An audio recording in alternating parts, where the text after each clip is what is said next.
Assalamualaikum warahmatullahi wabarakatuh. Waalaikumsalam warahmatullahi wabarakatuh. Alhamdulillahirabbil alamin, di siang hari ini kita bisa melanjutkan perkuliahan.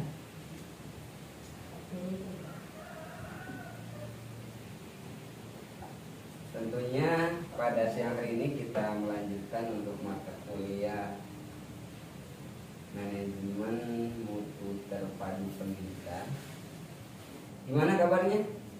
Mantap semuanya? Baik, Pak. Hadir semua? Hadir. Alhamdulillah. Nah, kita di pertemuan ke-7 ini akan berbicara mengenai Total Quality Management atau TQM. Nah, kita masih meneruskan pada mata kuliah Manajemen Mutu Terpadu Pendidikan. Ada yang sudah tahu apa itu mutu? Silakan. Acungkan tangan. Ya, mutu yang diketahui mutu itu apa? Izin, Pak, menurut saya mutu itu sebagai sifat yang dimiliki dari suatu kualitas produk. Kualitas produk. Yang lain? Cung. Silakan, gak apa-apa, salah juga. Ya, setahunya aja. Mutu itu apa? Di rumah ada mutu? Ada. Ya. Bukan yang itu. Bukan yang itu mutunya. Ada, silakan. Pak, Ya. saya mutu adalah sebuah kepuasan pelanggan dalam pembelian sesuatu. Kepuasan pelanggan dalam Membeli sesuatu. membeli sesuatu. Ya, sudah mendekati. Tujuan perkuliahan pada siang hari ini yang pertama tentunya mahasiswa mampu menganalisis apa itu konsep dasar dari TQM atau Total Quality Management. Kemudian yang kedua akan disampaikan juga model-model dari Total Quality Management. Yang ketiga ada prinsip-prinsip dari Total Quality Management. Kemudian yang keempat ada elemen-elemen dari Total Quality Management. Dan yang kelima ada implementasi TQM di pendidikan.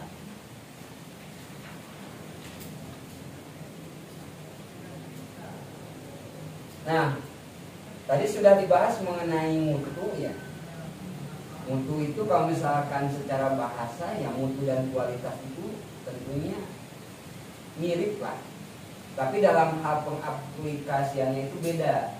Kalau mutu itu lebih cenderung kepada sesuatu lembaga pendidikan, kalau kualitas itu tentunya ke suatu produk, ya, ke suatu produk. Sehingga kalau misalkan disebutkan kualitas pendidikan itu tentunya kurang pas, gitu kan. Tapi lebih pasnya itu adalah mutu pendidikan, bukan kualitas pendidikan. Di sini mutu pendidikan adalah pendidikan yang memenuhi atau melampaui standar yang ditetapkan oleh memenuhi kebutuhan peserta didik dan masyarakat. Jadi bagaimana pendidikan ini nantinya ya luarannya bisa tentunya menjadi bermanfaat atau berguna untuk pelanggan ya. Berguna untuk pelanggan. Dalam hal ini kalau misalkan pelanggan kan tentunya di sini masyarakat. Kemudian selanjutnya, nah kenapa mutu itu penting? Ya, kenapa sekarang kita mempelajari mutu? Gitu. Yang pertama adalah meningkatkan daya saing. Ya. Ketika misalkan sekolah yang misalkan diakreditasi, ya biasanya di MI gitu kan, di SD, di SMP, di SMA gitu kan. Biasanya ada akreditasi itu selama 4 tahun sekali gitu kan. Nah ini tentunya untuk meningkatkan daya saing. Jadi kalau misalkan hasil akreditasinya ada yang A gitu kan, yang tadinya B, tentunya kalau misalkan nanti ada orang tua misalkan yang menginginkan putra putrinya disekolahkan di lembaga yang mempunyai kualitas baik, ya tentunya akan memilih yang akreditasinya A gitu kan, bukan yang B. Kemudian yang kedua adalah membentuk generasi berkualitas, ya. Sehingga nanti mampu menjawab, ya, menjawab dari tantangan saat ini, gitu kan. Kemudian yang ketiga adalah menjawab tuntutan globalisasi. Nah, kalau misalkan tadi terkait mutu pendidikan, nah apa itu sekarang total quality management yang menjadi pokok bahasan kita hari ini. Total quality management adalah pendekatan manajemen yang berpusat pada kualitas, ya, berdasarkan partisipasi semua anggota organisasi dengan tujuan jangka panjang melalui kepuasan pelanggan dan manfaat bagi semua organisasi serta masyarakat. Di sini kita baris bawahi ya bahwa TQM ini berpusat pada kualitas. Ya, nanti ketika misalkan TQM ini dijalankan, ya, kalau misalkan kita berbicara lembaga pendidikan, ya lembaga pendidikan itu akan meningkat kualitasnya. Berdasarkan partisipasi semua anggota organisasi. Kalau misalkan di sekolah kan ada kepala sekolah, ada guru, ada komite, kemudian ada orang tua, ada masyarakat. Nah, jadi di sini berdasarkan partisipasi semua anggota organisasi yang mencakup barusan dengan tujuan jangka panjang melalui kepuasan pelanggan dan manfaat bagi semua anggota organisasi serta masyarakat. Tujuan dari TQM ini adalah kepuasan pelanggan. Karena kalau misalkan di sekolah yang menjadi pelanggannya itu adalah siswa atau orang tua dan masyarakat, sehingga ketika misalkan orang tua menitipkan putra putrinya ke sekolah ya atau ke lembaga pendidikan, tentunya sudah ada yang diharapkan kalau misalkan nanti peserta didik tersebut lulus dari lembaga pendidikan tersebut. Ciri utamanya adalah proses berorientasi. Jadi tentunya prosesnya itu ada orientasinya. Orientasi tentunya yang merujuk kepada hal yang lebih baik gitu kan. Kemudian perbaikan berkelanjutan. Karena TQM ini ya perbaikannya itu tidak hanya satu kali. Jadi kalau misalkan manajemen mutu ini atau TQM ini diterapkan di lembaga pendidikan ya, sehingga perbaikannya itu dievaluasi oleh semua kalangan dan berjenjang, sehingga nanti akan perbaikan terus menerus gitu kan, sehingga nanti menghasilkan kualitas yang lebih baik. Perlibatan seluruh pihak. Nah tadi jadi dari mulai misalkan kepala sekolah, komite, orang tua, masyarakat dan lain sebagainya, itu semuanya ikut terlibat dalam meningkatkan mutu dari lembaga pendidikan tersebut. Selanjutnya ada model-model dari TQM ya. Kami ada beberapa model dengan berbagai tokohnya ya. Bertanya boleh nggak Pak? Ya boleh silakan. Mau bertanya dulu? Oke. Izin bertanya ya Pak. Sebelum bertugas kelompok. Ya. Karena ini terkait model-model tentang quality management ini kan terkait ada sambungannya dengan mutu pendidikan. Ya. Pantas menurut Bapak ataupun kiranya model mana yang bagus untuk diterapkan di Indonesia? Harus yang mana? Karena kan dari tadi ketika saya mendengar penjelasan Bapak dan contohnya itu rata-rata dari Jepang. Nah kira-kira kita orang Indonesia bagusnya mengadopsi model yang mana yang baik sesuai kebutuhan yang ada di Indonesia?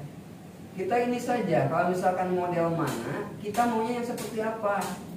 Apakah mau pendidikan di Indonesia itu seperti di Jepang? Atau mau pendidikan di Indonesia itu seperti di Eropa? Lanjut dengan tugas kelompok. Apa aja sih Pak? Itu kelompok pertama kelompok pertama ya, mengenai prinsip-prinsip TQM. Kelompok 2 Cung, mengenai elemen-elemen TQM. Kelompok 3 Cung, mengenai implementasi TQM di lembaga pendidikan. Silakan, boleh menggunakan alat elektronik silakan untuk mencari sumber silakan. Saya tidak punya serti. 5 menit lagi silakan dimaksimalkan.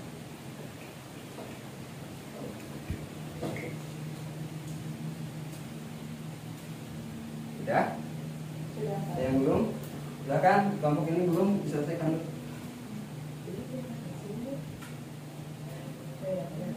Kelompok 1 presentasi silakan. Baik, bismillahirrahmanirrahim. Assalamualaikum warahmatullahi wabarakatuh. Waalaikumsalam. Singkat saja, singkat, jelas dan padat silakan. Baik. Perkenalkan, nama saya Nuria, sebelumnya dari kelompok 1 yang beranggotakan saya sendiri, kemudian Rahim, Adel, dan Tika. Di sini saya akan mencoba mempresentasikan hasil dari diskusi kami dari kelompok 1 itu mengenai prinsip-prinsip dari TKM. Itu mungkin untuk prinsip-prinsip TKM itu ada 7 poin. Tuh. Ada yang ingin menanggapi? Silakan. Itu dari kelompok 1, barangkali teman-teman ada yang mau menambahkan ataupun menanggapi dari pemaparan kami. Cukup? Atau sudah puas? Alhamdulillah. Ya, kita berikan aplaus dulu. Terima kasih. Ya, silakan dulu. Lanjut ke kelompok 2, silakan. Perwakilan dari kelompok 2. Assalamualaikum warahmatullahi wabarakatuh. Waalaikumsalam warahmatullahi wabarakatuh. Perkenalkan, saya perwakilan dari kelompok 2 yang beranggotakan saya sendiri dan 3 orang rekan saya. Nah, saya akan menjelaskan tentang elemen-elemen TKM. Segitu saja. Terima kasih. Kelompok 2, silakan selanjutnya kelompok 3. Assalamualaikum warahmatullahi wabarakatuh. Waalaikumsalam warahmatullahi wabarakatuh. Saya perwakilan kelompok 3 terdiri dari saya sendiri, Irna, dan Wulan, Reva, dan Rati. Di sini saya akan menjelaskan apa? Ya, lanjut. Menjelaskan tentang implementasi TKM pada lembaga pendidikan. Cukup sekian dari saya. Ya, terima kasih kelompok 3. Ya. Terima kasih ya kepada semua kelompok dari kelompok 1, kelompok 2, dan kelompok 3 yang sudah berdiskusi dan melaksanakan presentasi. Terakhir kita akan membahas mengenai model implementasi integratif. Jadi bagaimana TKM ini diintegrasikan dalam halnya implementasi dengan hal moderasi beragama dan juga integrasi sains dan Islam. Kemudian yang kedua ada fokus pada pelanggan. Nah, dalam implementasi moderasi beragama, siswa dilayani tanpa diskriminasi, baik itu misalkan siswanya yang dari orang kaya, orang miskin, laki-laki, perempuan, dan lain sebagainya, itu jangan dibeda-bedakan.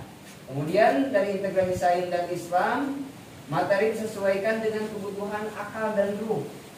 Jadi tidak hanya misalkan materi itu hanya untuk akal saja atau ruh saja gitu kan.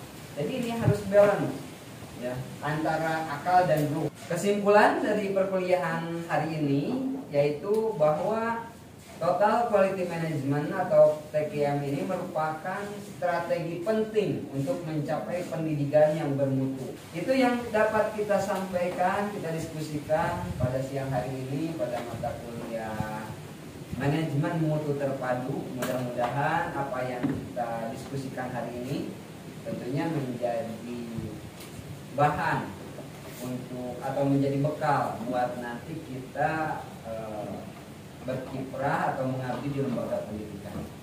Sekian yang dapat saya sampaikan. Apa? Pertanyaan dulu boleh? Ya boleh, silakan. Ini kan tadi pertemuan ke-7. Ya. Nah mungkin kan biasanya pertemuan 8 itu TS. Oh iya, iya lupa nggak disampaikan ya. Ini kami minta kisi-kisinya dong Pak untuk bahan TS biar bisa dihafalin di rumah. Ya.